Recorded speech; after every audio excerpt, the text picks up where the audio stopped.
Welcome to Bella Vista Gardening Program. I'm Geri Hoerner, and with me today is Fran Zimmerman. And Fran is also a member of the Bella Vista Garden Club. And today we're going to be talking about native plants and the benefits of using them in your landscape. And also we'll be talking about current events coming up and what to do in your garden in November. So there aren't too many things going on in November as far as gardening, but the Bella Vista Garden Club had their plant sale on October 6th. And if you missed that, there's still the leftover plants are at the Village Wastewater plant, and they can sell them from 9 to 3, Monday through Friday. So our excess plants are there. You can still buy them and put them in your garden this fall. And November is a good time to plant your trees and shrubs and bulbs. It's still a good time to plant bulbs for the spring before the weather really gets too bad. And this is also the time of year that you sign up for the Benton County Master Gardener Program, the training. And if you'd like to become a Master Gardener in Benton County, you can just call the Extension office at 271-1060, and they'll send you an application to fill out, and then in January the classes start. So it's really an interesting program to be involved with if you're interested in gardening. And last month we talked about drought-tolerant plants and native plants. And well, we mainly talked about drought-tolerant plants, but native plants are drought-tolerant. And that's what we wanted to talk about today with Fran, was native plants. And Fran's kind of new to the area. How long have you been here now? A little over 3 years. 3 years. So. And when we moved here, we built a home, and we're wondering how to handle our landscaping. And my husband refused to do anything with the lawn anymore, maintenance of any kind. And furthermore, when we looked into landscaping, we found that because of the terrain here, it was more expensive than we had budgeted for. So we looked around. It's very expensive to landscape here. Yes. So we looked around, asked around, and someone suggested looking at native plants. And so I started with very practical reasons, but the truth is that native plants have a lot of benefits. Oh, absolutely. Wonderful. The benefits are kind of outlined. There's a book that we have here. It's called Bringing Nature Home, and I certainly recommend anyone to read this book. It tells you all of the benefits of having native plants in your garden, and it's a wonderful reference book, and it just really brings it to light that your native plants are going to bring your beneficial insects into the garden, and they're lower maintenance than other plants. Yes, they're not no maintenance, right, but they are lower maintenance, and often they're deer resistant because otherwise they wouldn't even be here. Right. You know. We're bringing They've in survived the deer. We're bringing in all these plants that deer love, but they're not usually native plants because the native plants survive the deer attacks. But now, not all native plants are drought tolerant. The ones that are intended for the prairie are drought tolerant. But the native plants that grow best in moist soil, like all the streams, plants. the bog, yes, or columbine or so forth, aren't necessarily drought tolerant, but they will survive. Yes, they will survive because they will go dormant and then come back again. Right. So a lot of your native plants will go dormant. You know, you think you've lost them, and then actually they just they're going to sleep, and then they'll come back again. So. Yes. And we do have photos of some of the native plants to share with you today, so that you can see some of the plants that we're talking about. And if I can get this to work. Okay. Now the first one's the black-eyed Susan. Well, the black-eyed Susan is we'll have to show that later. Okay. Yeah. Is a staple of the garden because it starts blooming early and continues blooming well into fall. Right. And then the next one we have is the Coreopsis. And is that in your garden? These Yes, are moving it is. Too fast. And butterflies just love it. Okay, and then we have the aster. Yes, that's a fragrant aster, which actually is blooming. It just finished blooming. It's a shrub. It's a big shrub. Yes, and requires just cutting back once a year. And again, the butterflies love all of these plants. And then this is the Monarda. I'm afraid these plants are going a little too fast here, but that's the Monarda, and that's a great plant for butterflies because they just love that. And you can start with one plant, and since Monarda is a member of the mint family, it spreads. Yeah. You just divide it every couple of years, just and have to all of a watch sudden you have many, many plants. Now your purple coneflower, well, purple coneflower is really a staple in your Yes, gardens. yes, and it's a good prairie plant. It's a good companion to the coreopsis and the black-eyed Susan because of its color. Right. It may not bloom the first year. Right.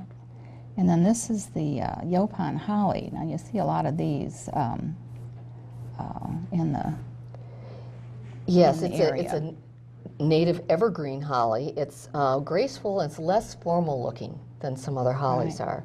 It also has a dwarf version that is small and rounded, like a nice shrub. Now the nine bark is one of my favorite native plants. That's the bloom, and then the bark gets kind of open looking and interesting, and then there's different varieties. There's the Diablo, and then the Coppertina has been developed, which is a copper look, which is really nice. Yes, it's actually a cross between two of the other nine barks. Right, and it's really a beautiful, beautiful plant. Bush, a big bush. Then your columbines, your native columbine. Yes, this is the eastern columbine, which is the native, but there are many, many varieties of columbine. In fact, there are about 65, I think, varieties of columbine. The natives are the kind of orangey. And this particular slide shows columbine in an urban setting because you can grow it in a container. You can grow it in a raised bed. You don't have to have a whole garden. Yeah, that's the Gaillardia. Now your Gaillardia is something that I don't have. It is great for containers. Is it? It can kind of sprawl, so that makes it real pretty in containers especially. And it's good in a rock garden. It thrives in poor soil. I have some growing in soil that I haven't amended that was filtered. That's great. And it's growing very well. That's the Gaillardia. And then we also have the grasses. Grasses are wonderful. This is little blue stream. And they're really important in a native plant garden. Or just by themselves. They make a nice ornamental. Well, I can't quite keep that slideshow at the right spot. So then this is the Hyperium. This is a close-up of shrubby St. John's wort flower, the Hypericum. And there is the full shrub. It is a sun and light shade plant and is just a beautiful plant. It flowers in the spring. Right, that's a beautiful color too. And then this is the Indian grass. Indian grass has a very strong root system, and it's very good for stopping erosion if you have a slope. Right. It also makes it's very tall and makes for a good kind of a screen. I'm trying to keep that on there, the screen there. It grows up to 7 feet tall. That's great. Now this one is listed as wild stonecrop. Now is that a grass? No, that is not. That is a combination. That particular slide is prairie drop seed mixed in with pale coneflower. And you see how pretty they are together. Together, yeah. Prairie drop seed is a grass that is clumping grass, and you see it a lot near Crystal Bridges when they in their gardens that are near the museum itself, not back and through the trails. Right. It's a beautiful little grass. I think I've seen them by the highway too. It likes dry, sunny places, so it's perfect for Arkansas. Okay, then this is the... That was the wild stonecrop sedum, which is the only native sedum. Oh, no, I just can't keep it on that. It doesn't spread very fast, but if you pick out clumps of it and replant it, is a good way to get it to spread. That's a nice little plant. And here's your blue star. Yeah, the blue star I have, and I just love it. It didn't bloom as much this year because of the drought and the heat, but it's a wonderful little plant. There's several different varieties of blue star. I think there's like 3 varieties that are native, and they're all a little bit different. So when you go to the nurseries to buy your native plants, you want to get their descriptions of how they grow and how tall and all that. One of them gets very yellow in the fall. Turns a beautiful yellow color, golden color. I believe that's the Arkansas blue star. Arkansas blue star. Okay. Okay, and then this is the crested iris. I love the crested iris. I have these. It's And very low to the ground. It's right. a dwarf crested iris. It's wonderful, as you see here, in a border, and it's also great along a path, the side of a pathway. Right. I've tried it in the sun. It doesn't like a lot of sun. It does need a not. little sun to bloom well. It doesn't take total shade, but it does like to have a little bit of sun to bloom well. But it's a beautiful little iris, and the leaves just kind of stay there all summer, you know. Now this is the spiderwort. Yes. And that you see growing in a lot of areas around Bella Vista. It's on the Kingswood Golf Course. And there were 3 colors on hole number 2 at Kingswood.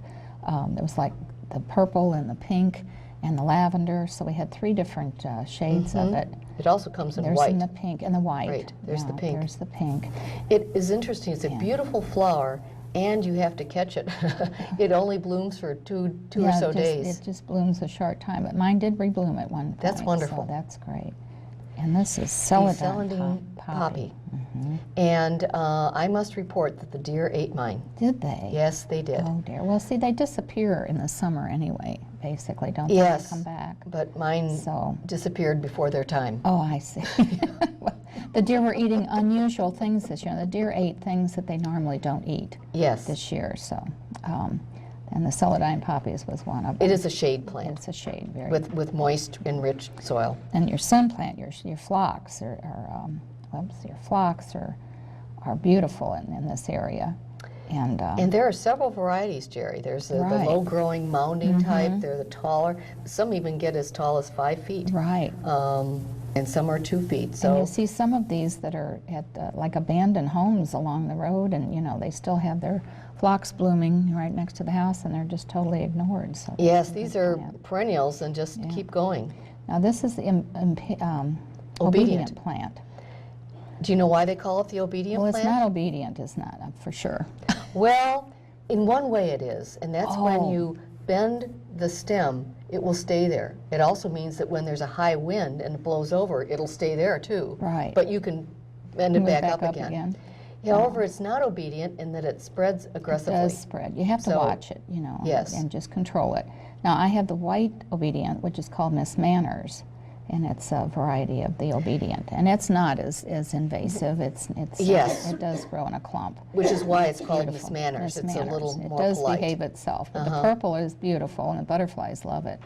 But the white is a little bit easier to control it in your garden beds. Okay, and then we have the American beautyberry is just beautiful. That's the bush and that's the berry, and these are just outstanding in the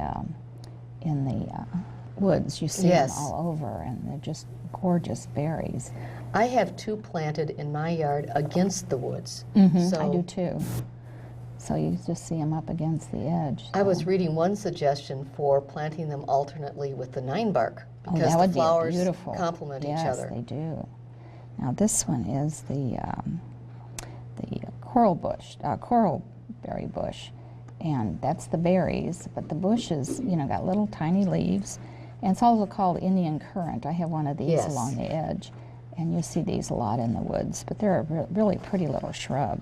It's a great choice for a woodland garden. And then a lot of your ferns are native. We have native ferns. That's the Christmas fern, and it has wonderful little seedlings that start up there. And isn't it evergreen? It is evergreen, Which makes it especially nice for a little green in the middle of winter. And I put it in between my hostas. I can't keep it on the screen. I keep it in between my hostas, and it's just always comes back. Even through the droughts, it's done pretty well. And then the other, there's several ferns, but this is the maidenhair. Maidenhair. And it has like a curled top, it grows like in a swirl at the top, so that's how you tell it's maidenhair. The maidenhair fronds are actually 2 feet in length, and it, unlike the other fern, dies back in the winter, but it does come back. It does come back. So, and then we also have a wood fern, which you see everywhere in the woods. It's Yes. a very common fern, and it's a pretty fern, and it does kind of die back in the heat of the summer, but it will grow. And it's very hard to transplant. You have to transplant it and then just wait about 3 or 4 months. You think it's dead in the pot, and then all of a sudden it's back. Okay, so, that's good to know. So don't give up on it if you do transplant it from one part of your garden to the other. The main thing is don't to just go out in the woods and take plants. Right. You want to either take them off of your own property or buy them at nurseries. But this is a very common fern you see all over. I've heard that it's recommended for areas of your garden where practically nothing else will grow. Then we have goldenrod. Goldenrod is just a beautiful plant, and you see it growing out along the woods. And so, but it does get a bad reputation because they think it's the causes the allergies. Actually, I and don't it's think not. so. No, it doesn't. It's really the ragweed that looks similar to goldenrod that causes the allergy problems most of the time. So your goldenrods they just get a bad rap sometimes, but there's several different goldenrods too. There are many kinds of it. Yeah, there's showy, goldenrod, stiff, and riddles. It does attract butterflies. Yeah, and then smoke tree is another native, which is just so interesting. We have two young smoke trees on our property, so I can't say how neither one looks like this yet. No, but that's a real mature smoke tree in a perfect location, basically. So they love, when they're in the right location, they love to be in that location, and they really put a show on. So anyway, well, that's the main pictures that we had to show you of some of the native plants around. Of course, there's just hundreds of them, and there's several very good nurseries. Yes, that aren't real close, but they're wonderful nurseries. We have Pine Ridge Gardens is in London. It's down by Highway 40, and they have a great catalog. It's harder to get catalogs now because they're so expensive for the nurseries to produce, and most of their catalogs are online. So you can just go online and look up their catalogs. The other one is the Missouri Wildflower Nursery, and that's in Jefferson City. They ship all over, and they have a wonderful catalog too. And the wonderful thing about their catalog is they have the plants rated, so that if it's a 3-star or 2-star or 4-star, and the 4-star means it would be, appropriate maybe for your front lawn and around your home, and it's just a beautiful plant. 3-star is, marginal. Some people like them, some don't. And then there's a 1- and 2-star where they're a beautiful little native plant, but they may disappear, or they may get leggy, or may just not be a showstopper all the time.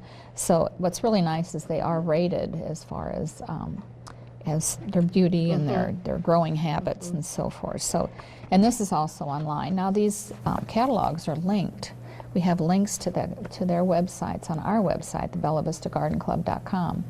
And you can just go to links and go down and find their link to their catalog, and you can pull up their catalogs. So they're great places to buy native plants. There's another good source for native plants that you'll find on the website, and that is called easywildflowers.com. They don't have a catalog, but they have an excellent website that not only features the plants, but how to grow them, a lot of background information. Oh, that's great. Yeah, that's going to be on our website. I'll put that on today. And some of the websites, including easywildflowers.com and the Missouri Wildflowers, sell not only the plants, but the seeds too. Typically, wildflower plants are a little pricier than your normal, flat of impatiens, that kind of thing. However, they reproduce. So you may get 6 plants, but then in a couple of years, they'll be dividing them, or they'll self-sow their seeds. You'll be sharing them with your friends. Yes.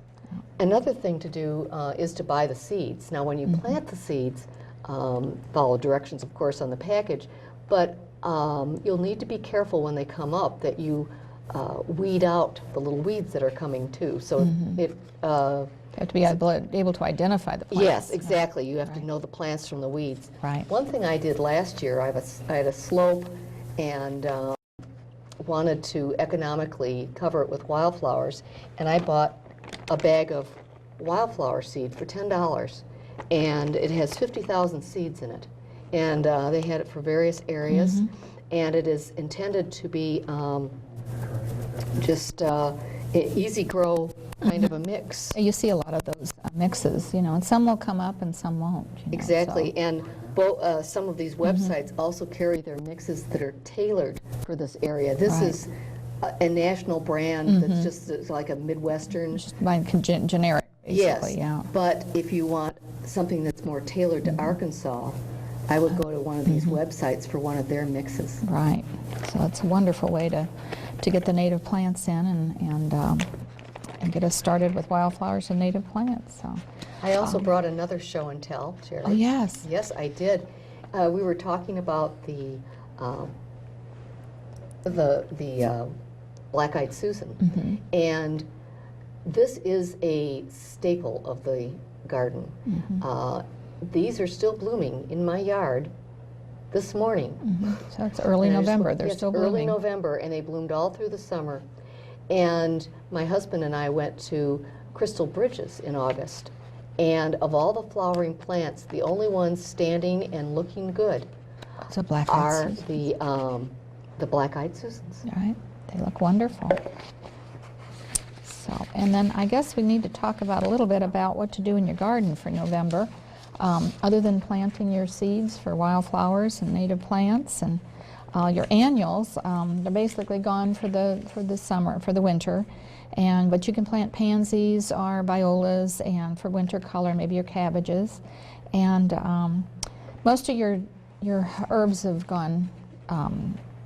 Have died back, but you just need to kind of monitor your herb garden. If you have herbs, then you need to water over the winter if we don't get a lot of rain. Right. And then, And if you haven't already brought in your tropical plants and your house plants from the porch or from the outside, now is the time to do it. And, are they gone by now? yeah, If we've had a couple without freezes. any delay. Right. Now the perennials, mums are still, some of the mums are still blooming, some of mine are gone, but some of them are still blooming. And some people cut them back, take off the dead blooms, some people just leave them, it's up to you. The main thing on perennials, if you have salvia, you don't want to cut the blooms off, the dead blooms off, and open up those stems.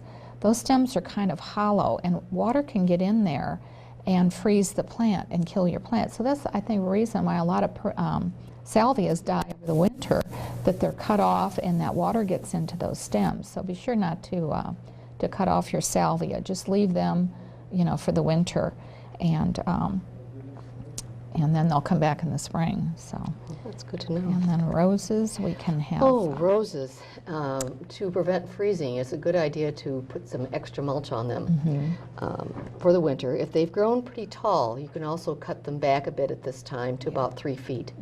Yeah, but not totally. We don't want to really prune them back No. until March or so. No. So and then lawns, be sure to keep the leaves off of your lawns. They're going to smother your grass, and you need to keep those leaves off the lawn. And you can take those leaves to our stump dump. It's a great opportunity to get rid of leaves and not put them in the lake, or throw them all in the common ground or the ground around you, because after a while the common ground's up to here with leaves, so they can only handle so much. So you can take them to the stump dump and just dump them there and take the bags back with you. So you can also shred them and use them for mulch on your beds. I usually just leave them in my beds for the winter and to protect my plants, and then take them out in the spring.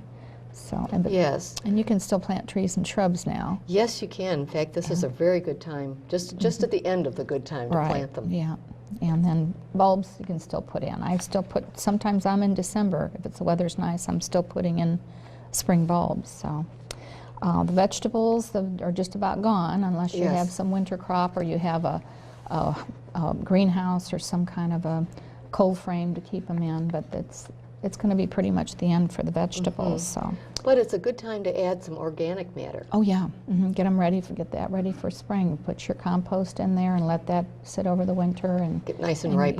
Right. And then also be sure to detach your hoses and drain them, because the freezes are coming, and you don't want those hoses to freeze. And store them in a dry location. Yes, your shed or your garage. Yeah, or somewhere under the house if you have a Crawl space. crawl space. I don't happen to have that, but I miss that sometimes, because there's a lot of things you can do with a crawl space. So, but mainly you want to enjoy your fall crisp winter or fall, and enjoy the crispness out there. They have a nice fairly warm day, you might want to sit out there with a little hot cider and you know, look at your garden. Even though it's not blooming, it still has some interest out there, and the butterflies are still flying. Yes. Still Yes, flying they around, are. still seeing those. So, but if you have any other gardening questions, remember that the Bella Vista Garden Club has a wonderful website with information. That's bellavistagardenclub.com, and we have a lot of gardening information on there. And the Master Gardener hotline is closed for the year. They stopped in, I guess, October. So their hotline isn't open now. It'll open again probably in March or April next year. So that's done. But their website has a lot of good information too. That's bentoncountygardening.org, and that has a wonderful, wonderful information about gardening, and there's Janet Carson's columns can be found on there, and some of her answers to questions. So she's our gardening guru from Little Rock. But Fran, I want to thank you again for coming and sharing all the information about native plants. And you're welcome. It's just changed my life, and Right. I love it. I know, and I'm trying to incorporate more native plants because I never really thought of it very much before. But now with all these droughts and Yes. the water bills going up and up and up, I think more of us are thinking about native plants and less maintenance, less water, Yes. and just letting them take care Right. of themselves. The first year they do need a little tender Right. care, but after that, after they're established, And unless it's I mean, the last 2 years have been so unusual, even for this area. You may have to give them a little supplement Yes. of water, but not like the normal plants you buy from the nurseries that Right. just take, you know, every 3 or 4 days you have to water. Right. So, our water bill was very reasonable, even over the summer. yeah, ours was pretty pricey, so I think we're going to go more native plants. So, anyway, I hope you've enjoyed the show, and I hope you join us next month. And until then, don't forget to stop and smell the roses.